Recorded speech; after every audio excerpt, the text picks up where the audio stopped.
Il ne nous a pas obligés à venir, c'est nous qui l'avons voulu. Pourquoi faire? Parce que tu nous as dit qu'il était important pour toi de pouvoir entrer dans cette robe. Si on est venu, c'est pour toi. Tu voulais redevenir Gabrielle? Félicitations, tu l'es. Égocentrique, imbuvable, écœurante. Personnellement, c'est la Gabi pauvre et rondelette que je préférais. Elle était humble, elle au moins.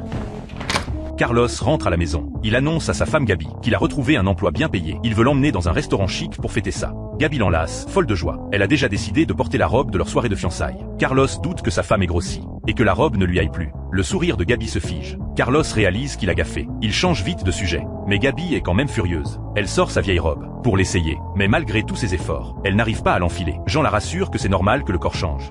Jean, c'est clair que vous l'avez accepté. Accepté de la tête aux pieds, on dirait un ton. Oui, je l'ai dit. Allez, lourd-les maintenant. Et cette fois, ne laissez pas les rebords décousus.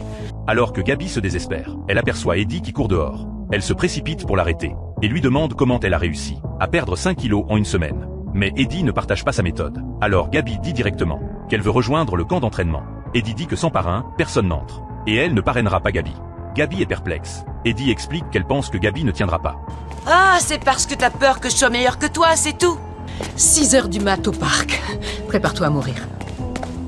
Finalement Gabi rejoint quand même le camp. L'entraînement commence vite. Gabi n'arrive clairement pas à supporter un exercice aussi intense. Eddie dit que Gabi va tous les faire échouer. Le coach remarque quelqu'un qui parle et s'approche. Eddie dit que Gabi ne se sent pas bien. Mais le coach dit de ne pas perdre de temps. Gabi dit qu'elle veut faire une pause. Le coach lui demande en souriant si elle veut un café. Gabi accepte avec le sourire. Non, j'en ai pas! Et maintenant, allongez-vous! C'est moi qui vous allonge! J'ai dit temps mort! Y a pas de temps mort! Vous avez signé un contrat, alors maintenant, allongez-vous! Prenez baston avec moi, je vous paye! Exécution, exécution, exécution, exécution, exécution! Mais qui l'a amené, celle-là? Elle m'a forcé la main. Désolé, chef. Eh ben, à cause d'Eddie, nos 2 kilomètres de course passent maintenant à 4 kilomètres! Le lendemain Gabi reçoit un appel du coach. Il lui demande pourquoi elle est en retard. Gabi dit qu'elle veut quitter le camp. Mais le coach dit que le contrat interdit clairement d'abandonner en cours de route. Dans ce cas, je vous laisse en discuter avec mon avocat. Je vous le passe. Très bien, nous ne partirons pas! Peu après, le coach amène tous les participants devant l'appartement de Gabi. Gabi demande ce qu'ils font là. Le coach dit que si elle ne vient pas au camp, ils resteront là et ne partiront pas. Gabi explose de colère, puis tourne les talons. Eddie n'en peut plus. Elle la rattrape et l'arrête. Pourquoi faire?